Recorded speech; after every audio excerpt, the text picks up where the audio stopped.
Hi guys, good morning. आजच्या आपल्या युवा कट्टा या कार्यक्रमामध्ये मी सुमेधा कुलकर्णी, आणि मी सुषमा कुलकर्णी. आम्ही दोघीही सर्व मित्रमैत्रिणींचं अगदी सहर्ष स्वागत करत आहोत.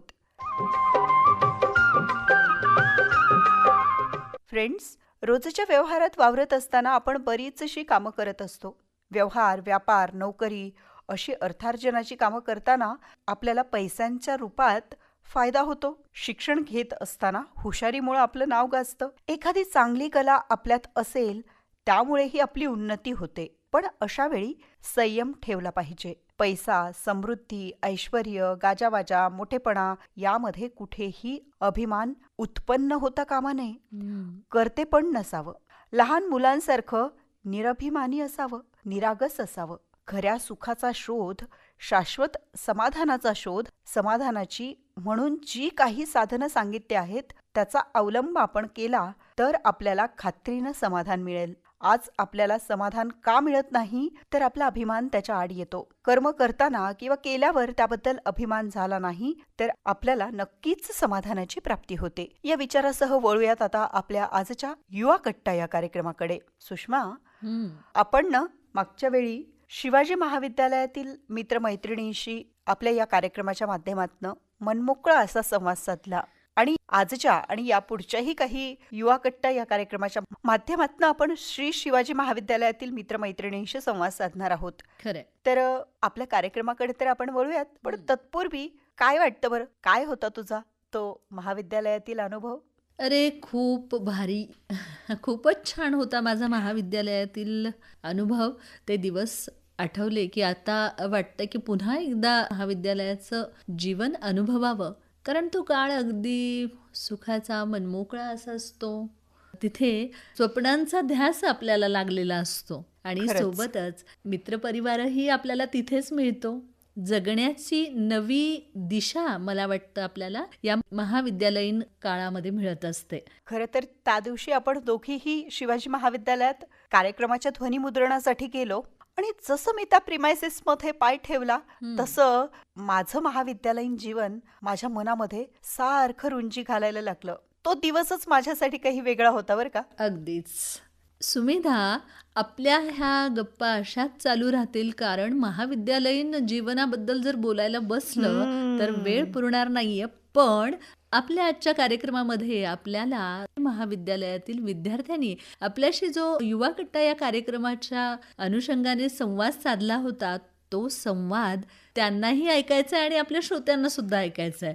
तेव्हा वळूयात आपल्या कार्यक्रमाकडे आणि ऐकूयात कार्यक्रम युवा कट्टा.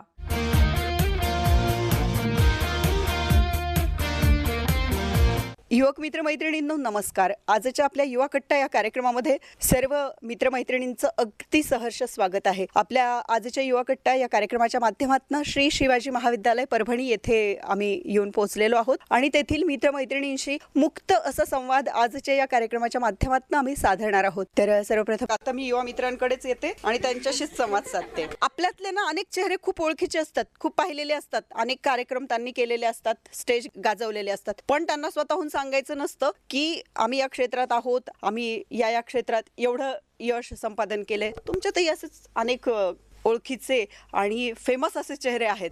त्यातलाच एक संगीत क्षेत्रातील विद्यार्थी आहे, तो बालविद्या मंदिर शाळेचा विद्यार्थी आहे. सगळ्यात तर अभिमानाची गोष्ट, मी पण बालविद्या मंदिर शाळेची विद्यार्थिनी आहे आणि मी त्याला बऱ्याच स्टेजवर बघितलंय कार्यक्रम करताना किंवा गाणी सादर करताना. आणि संपूर्ण परिवार तर संगीत क्षेत्रामध्ये आहेच आहे आपल्या या युवा मित्राच्या, पण या युवा मित्रामध्ये ही गाणं अगदी नसामध्ये भिनलेलं आहे. चला तर मग आपण त्याच्याशी संवाद साधूया. सुरुवातीला तुझं पूर्ण नाव सांगशील? अभिराम रमाकांत पैंजणे.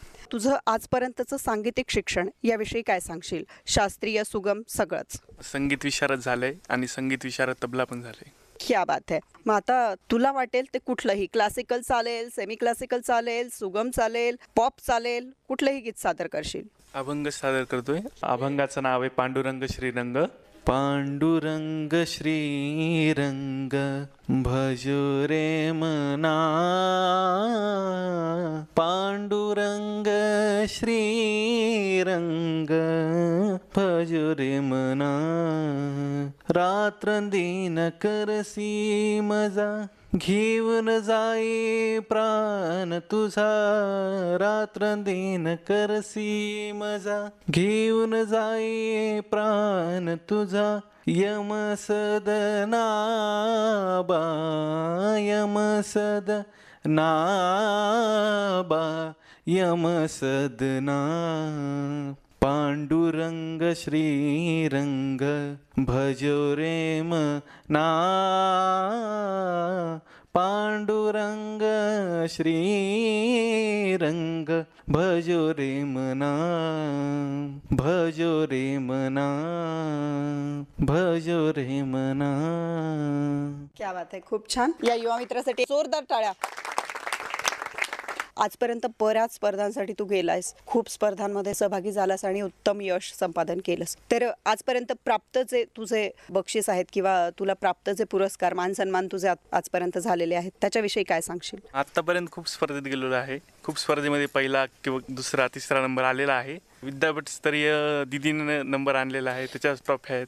पुन्हा मी आता शिक्षण इथं घेत आहे, अजून विद्यापीठ स्तरावर गेलो नाही अजून, पण तरी जायचा प्रयत्न आहे. संगीताची विशेष आवड आहे, ती तुझ्यातली उपजत कलाच आहे. पण या व्यतिरिक्त तुला जर दुसऱ्या कलेकडे वळायचं म्हणा किंवा दुसऱ्या क्षेत्राचा जर तुला करिअरच्या दृष्टिकोनातून विचार करायचा असेल तर त्याविषयी काय सांगशील? आता BA म्हणजे आर्ट्स घेतले मी, तरी मी स्पर्धा परीक्षा नाही झालं तर मग कलाकार म्हणूनच तुला तुझी वाटचाल पुढे ठेवायची. खूप छान वाटलं अभिराम तुझ्याशी संवाद साधून. तुझं गाणं ऐकून तर आणखीनच खूप मस्त वाटलं. तुझ्या यापुढील सांगीतिक वाटचालीसाठी आणि शैक्षणिक वाटचालीसाठी खूप साऱ्या शुभेच्छा. आता आपण काही अबोल मित्रांनाही बोलतं करूया. तुझं नाव सांग. माझं नाव प्रणव पंढरीनाथ कदम. काय करतोस तू? मी BA फर्स्ट इयरला इथं श्री शिवाजी कॉलेजला शिकण्यासाठी आहे. ओके. सब्जेक्ट कुठले कुठले आहेत तुझे? माझे सब्जेक्ट 3 ऑप्शनल आहेत. त्यामध्ये राज्यशास्त्र, इतिहास आणि लोकप्रशासन. मला इतिहास हा विषय जास्त आवडतो. पुढे करिअरच्या कुठल्या वाटा शोधायचं ठरवलंयस? स्पर्धा परीक्षेसाठी. स्पर्धा परीक्षेसाठी तू ट्राय करणार आहेस. म्हणजे 3ही विषय तू असे घेतलेस की जेणेकरून ते तुला तुझ्या पुढील करिअरच्या दृष्टिकोनातून अभ्यासासाठी मदत करतील, बरोबर? जनरल नॉलेजसाठी मदत करतील स्पर्धा परीक्षेच्या दृष्टीने. अगदी MPSC UPSCच्या एक्झाम्स तुला द्यायच्यात आणि स्पर्धा परीक्षा द्यायचं म्हटलं की त्याची तयारी अगदी पूर्वापार आपल्याला करावी लागते. त्याचं नियोजनही आपल्याला पूर्वीपासूनच करावं लागतं. तसं तुझं नियोजन काय चालू आहे बरं सध्या स्पर्धा परीक्षांच्या तयारीचं? क्लासेस म्हणा किंवा स्वयंस्फूर्तीने स्वयं अध्ययन म्हणा? नाही, सध्या तर काही क्लासेस काही चालू नाहीत, पण स्वतःहून थोडासा अभ्यास चालू आहे आणि कॉलेज तेवढं चालू आहे. आणि त्यानंतर सेकंड इयर थर्ड इयरला क्लासेस हे सुरू करणं. अगदीच. आता स्पर्धा परीक्षेची आवड असणारा विद्यार्थी म्हणजे वाचनाची विशेष आवड असेलच, बरोबर? नाही, वाचनाची आवड आहे, पण दुसरं काही नसतं. जनरल नॉलेज आणि जास्तीत जास्त इतिहास झालं, राज्यशास्त्र झालं, हे दुसरं काही. अच्छा, म्हणजे अवांतर वाचन तू करत नाहीस, तू फक्त शैक्षणिक वाचनावर तुझा अधिक भर आहे. ठीक. छंद याविषयी काय सांगता येईल? कला नाही, पण छंद आहे मला, म्हणजे पर्यटनाचा, फिरण्याचा. पर्यटनाचा छंद आहे. मग पर्यटनाच्या तर खूप साऱ्या सुविधा सध्या उपलब्ध आहेत आणि पर्यटन हेच मुळात खूप मोठं एक इन्कमिंग सोर्स आहे म्हणा किंवा करिअरच्या दृष्टिकोनातूनही तितकंच महत्त्वपूर्ण झालंय. त्याविषयी काय सांगशील? मग हे पर्यटन क्षेत्राची झालेली भरभराट, या पाठीमागची कारणं आणि त्याचं पुढचं भविष्य? नाही, त्याबद्दल तर काही विशेष मी सांगू शकत नाही. फक्त मी एवढं सांगेन की त्यामध्ये म्हणजे पर्यटनामध्ये उद्योग व्यवसाय पण खूप प्रमाणात आहेत. नक्कीच. उद्योग व्यवसायांचा खूप मोठ्या प्रमाणात पर्यटन क्षेत्रामध्ये आज विकास झालेला आहे. पुढच्या युवा मित्राकडे आपण वळूयात. तुझं नाव सांग सुरुवातीला. माझं नाव आकाश खंदारे आहे. मी BA फर्स्ट इयरला आहे. छंद? माझा छंद एकच आहे की मला इंडियन आर्मीची आवड आहे. मला रनिंग करायला जास्त आवडते. क्या बात आहे. तुला सैनिकी क्षेत्रात जाण्याची इच्छा आहे, मग त्यासाठी काय तयारी सुरू आहे तुझी सध्या? मी अकॅडमी लावलेली आहे. अहमदपूरला माझी अकॅडमी आहे. मी 1 महिना सुट्टी काढून इकडे कॉलेज करतोय आता. अच्छा, म्हणजे तिकडे तुझी ती मिलिटरी अकॅडमी प्लस तुझं इकडचं शैक्षणिक जे अकॅडमिकल एज्युकेशन तेही चालू आहे. तर भारतीय जवान जेव्हा सीमेवर जाऊन कार्य करतात तेव्हा ऊन असो, पाऊस असो, बर्फ असो, कुठल्याच गोष्टीची तमा त्यांना बाळगता येत नाही किंवा या गोष्टींचा विचार करता येत नाही. अगदी स्थितप्रज्ञ राहून देशसेवा आणि देशातील नागरिकांच्या सुरक्षेची जबाबदारी त्यांना पार पाडावी लागते. त्याविषयीचं तुझे विचार आणि ती स्थितप्रज्ञता तुझ्यामध्ये येण्यासाठी तू सध्या काय करतोयस विशेष असं, याविषयी काय सांगता येईल? तेवढं काय जास्त सांगता येणार नाही, पण आमच्या अकॅडमीमध्ये सगळं सांगितलं जाते की याप्रमाणे आपण थंडी, पाऊस असो, वारा असो, कसं आपण स्वतःला कम्फर्टेबल कम्फर्टेबल राहू याच्याविषयी पण सांगितलं जातं की आपल्याला समोर जरी आपला कोणी दुश्मन त्याला कसं लढल्या जायचं हे पण सांगितलं जातं. खरंच आहे, एक जवान जेव्हा सीमेवर कार्यरत असतो त्यावेळी कोणत्या वेळी कोणती परिस्थिती येईल हे सांगता येत नाही. मग प्रसंगावधान राखून कार्य करणं तितकंच गरजेचं असतं. पण तू म्हणालास मित्रा, आता एवढ्या सगळ्या मित्रमैत्रिणींशी संवाद साधला, पण कुणाकडनंही आम्ही ऐकलं नाही की मला आर्मीची आवड आहे किंवा मला सैन्यात भरती व्हायचं आहे, सैन्यात जायचं. पण तू म्हणालास की मला सैन्यात भरती व्हायचं आहे. तर ही जी सुप्त इच्छा तुझ्यामध्ये निर्माण झाली आहे त्या पाठीमागचं काय कारण, आणि यासाठी तुझं कोणीतरी मोटिवेशन असेल, बरोबर आहे, त्याविषयी काय सांगशील? माझं मोटिवेशन फक्त माझी आई आहे, कारण माझ्या आईला वाटते की मी इंडियन आर्मीमध्ये जावं. क्या बात आहे. प्रत्येकाच्या जीवनामध्ये आपलं पहिलं प्रेरणास्थान आपली आई वडीलच असतात, आपले पालकच असतात. आणि नक्कीच इंडियन आर्मीमध्ये तुझी जाण्याची इच्छा तुझ्या कार्यातून तू पूर्ण करशील अशा शुभेच्छा आम्ही आकाशवाणी परिवारातर्फे देतो. पुढच्या युवा मित्राकडे वळूया आपण. वैष्णव हसनान नाव आहे, फर्स्ट इयरला ॲडमिशन आहे आता कॉलेजमध्ये. माझा छंद म्हणजे एकतर पुस्तकं वाचणे आणि त्याच्यावर अभ्यास करून एखादं कविता चारोळी तयार करू शकतो समजा मी. तर मी आईवर, बेरोजगारीवर, जागतिकीकरणावर हे अशी कविता तयार करत आहे समजा. तर त्यातली एक छानशी कविता तू सादर करशील. कुठली कविता सादर करशील बरं? बेरोजगारीवर आहे माझी. नेमके दुःख हे कोणाला समजले, नेमके दुःख हे कोणाला समजले, ना घर ना गाडी ना गाडी, ना घर ना गाडी ना गाडी, उपाशी झोपीते ही बेरोजगारी, ना महाडी ना घरात ठेवली हिने एकही काडी, ना महाडी ना घरात एकही ठेवली हिने खाडी, का मजला नाही जमले बेरोजगारी हटवण्यास, का नाही हकवले, तरी म्हणता नोकरी नाही भेटली एक बिचारी, तरी म्हणता नोकरी नाही भेटली एक बिचारी, कोणी आणली ही लाचारी हीच बेरोजगारी, केव्हा जाईल ही देशाची महामारी, केव्हा जाईल ही देशाची महामारी, म्हणून अर्धे बसले न करता घरी आणता नारी, अशीच चालू राहील चोरी मारी, कधी हे बंद होईल ही लाचारी हीच बेरोजगारी, अंगी कला असून लोक आहे चिंतेत भारी, अंगी कला असून लोक आहे चिंतेत भारी, कधी संपेल ही लाचारी हीच बेरोजगारी, नोकरी खाल्ली मशिनीना सारी, नोकरी खाल्ली मशिनीना सारी, त्याचं ऑपरेटर म्हणून द्या एखादी नोकरी, एखादी नोकरी, एखादी नोकरी. धन्यवाद.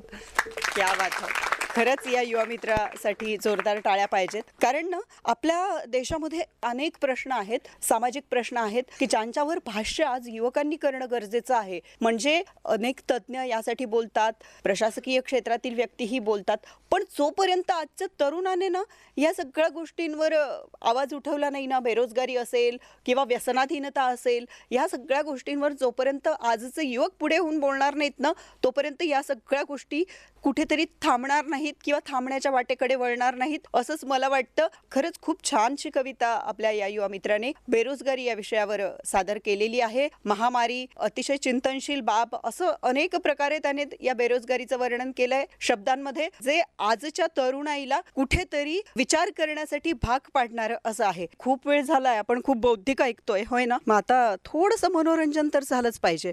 तुझसे मेरा जीना मरना जान तेरे हाथ में, 100 जन्म भी कम क्यों लागे, लागे तेरे साथ में, मैं मुसाफिर तू मुसाफिर, इस मोहब्बत के सफर में, दो अकेले रोए मिलके मिलके दोनों रब के घर में, साथ तेरे ना सफर वो सफर नहीं लगता, तू है तो दिल धड़कता है, तू है तो सांस आती है, तू ना तो घर घर नहीं लगता, तू है तो डर नहीं लगता, तू है तो गम ना आते हैं, तू है तो मुस्कुराते हैं, कि तेरे बिन सो नहीं सकते, किसी के हो नहीं सकते.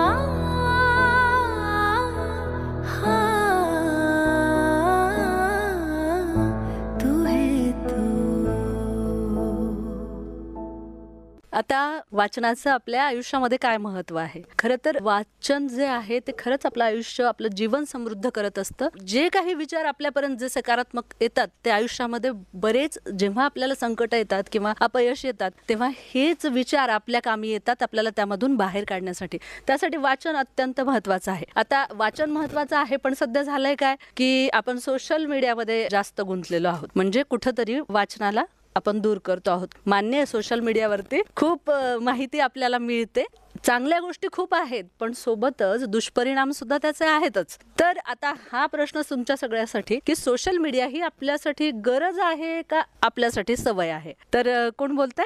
एक युवा मित्र बोलतोय आपल्याशी. नाव? वैष्णव कृष्णा नाव आहे माझं. मी हिंदुरून येतो. तर मी जागतिकीकरणावर एक लिहिला होता. समजा जे अवांतर वाचन करतो मी, त्याच्यावर जे फोनचे दुष्परिणाम होतात, समजा आपला जो डोक्यामध्ये जो डोपामाइनचा जो स्त्राव होतो, कमी जास्त चढ उतार होतात, त्याच्यावर मी लिहिले, बिना काम के काम ने कर दी जिंदगी हराम, कि बिना काम के काम ने कर दी जिंदगी हराम, डोपामाइन के उतार चढ़ाव से मोबाइल बनी है जान, डोपामाइन के उतार चढ़ाव से मोबाइल बनी है जान, जब थे अकेले तो कर लेते थे आराम, कि जब थे अकेले तो कर लेते थे आराम, दुनिया नजदीक आके नींद हुई आराम, पर दुनिया के लेन देन से जिंदगी हुई भी आसान, दुनिया के लेन देन से जिंदगी हुई आसान, पर आई कोरोना महामारी दुनिया हुई परेशान. धन्यवाद. छानच. चला, या युवा मित्राने त्याचा लेख आपल्याला थोडक्यात ऐकवलेला आहे. तर आपण बोलत होतो कुठे? सोशल मीडियाबद्दल. तर तू बोलणार आहेस?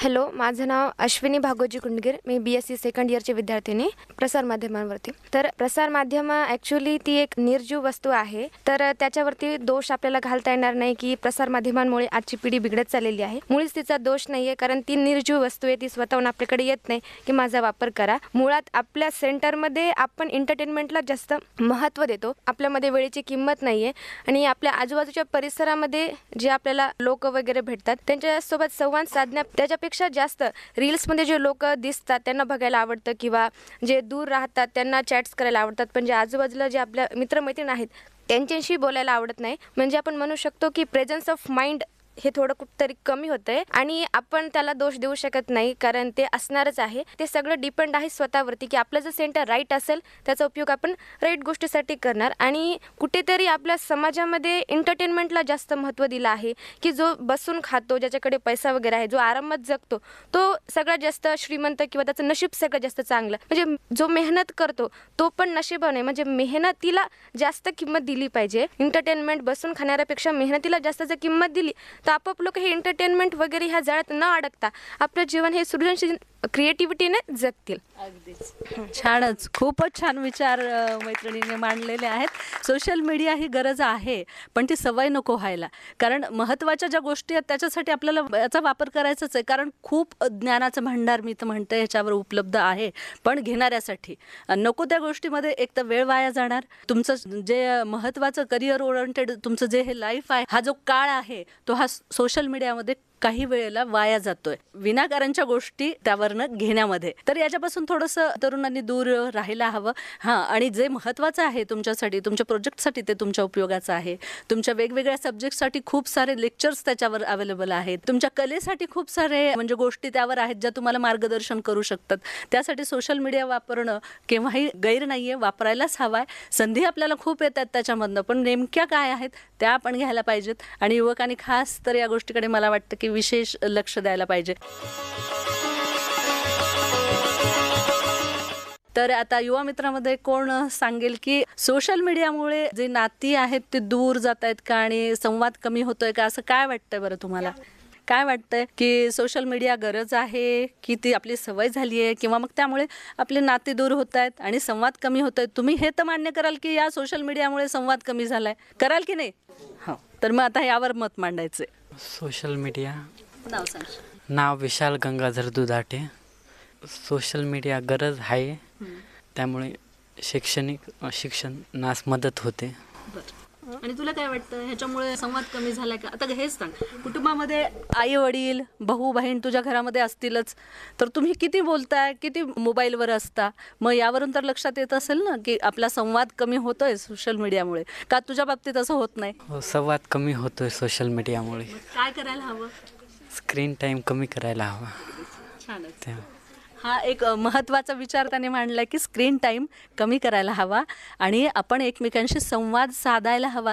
जे आपल्याकडे आहे ना ते इतरांपर्यंत आपल्याला पोहोचवता आलं पाहिजे, जे चांगलं आहे ते, आणि इतरांचं सुद्धा आपल्याला घेता आलं पाहिजे, जे माउथ पब्लिसिटीमधून मी तर म्हणते फार खूप छान पद्धतीनं हे होऊ शकतं. सतत मोबाईलवर राहण्यापेक्षा किंवा स्क्रीन टाईम आपला वाढवण्यापेक्षा एकतर आरोग्यासाठी हानिकारक आहेच आहे आणि सोबतच तुमचं कौशल्य आहे किंवा तुमच्यातले चांगले गुण आहेत ते इतरांपर्यंत पोहोचत नाही आहेत किंवा समोरच्याचे तुम्हाला घेता येत नाहीयेत. तर यावर आणखी एक विद्यार्थी बोलतोय, आपण बोलूयात त्याच्याशी. आजकालच्या स्कीम ज्या आहेत आजकालच्या काढलेल्या आहेत, तर त्या स्कीम बदलून आपण एक स्कीम फोर करू शकतो की आपला जो विद्यार्थी जीवन असतो ह्याच्यामध्ये फोन हा महत्त्वाचा झाला आहे, परंतु त्या फोनला फक्त कॉलिंगचा आपण रिचार्ज टाकू शकतो ना, परंतु आपण 300 350चा रिचार्ज टाकतो, परंतु ह्यांना पण ते रिचार्ज कमी करून टाकायचा आहे. कारण की 99मध्ये पण आपण जे संवाद करू शकतो ते 300मध्ये व्हायले, पण ते अबोल नाते झाले ना आपले. तर आपण त्याच्यावर काही अडथळे लावले की या विद्यार्थ्यांना हा रिचार्ज भेटणारच नाही. समजून त्यांच्याकडे फोन आहे परंतु ते वापरतात, परंतु ते कमी वापर व्हावा त्यांचा, असं काही स्कीम आली तर चांगलंच होईल असं मी म्हणतोय. धन्यवाद. छानच छानच.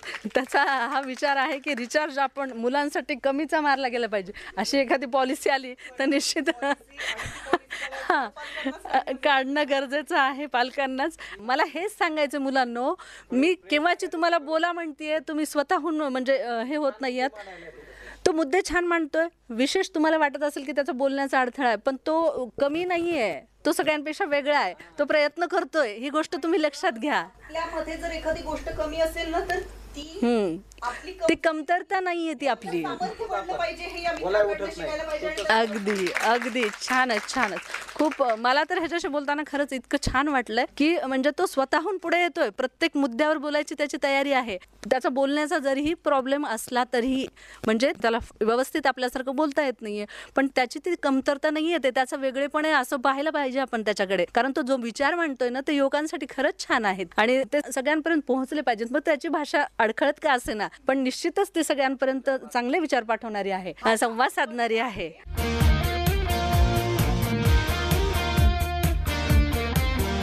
फ्रेंड्स, आत्ताच आपण युवा कट्टा या कार्यक्रमाअंतर्गत श्री शिवाजी महाविद्यालय परभणी येथील विद्यार्थी मित्रमैत्रिणींशी आम्ही दोन्हीही मैत्रिणींनी मनमोकळा साधलेला संवाद ऐकलात. युवक मित्र आणि मैत्रिणींनी सुद्धा आपल्याशी खूप छान संवाद साधला आणि मला वाटतं ते अगदी मनमोकळे व्यक्त झालेले आहेत आजच्या या कार्यक्रमातून. त्यांचा हा संवाद यापुढीलही काही युवा कट्टा या कार्यक्रमाच्या माध्यमातून असाच आपल्याशी चालू राहील. आता मात्र वेळ झालेली आहे दोस्तो कार्यक्रमामधून आपणा सर्वांचा निरोप घेण्याची.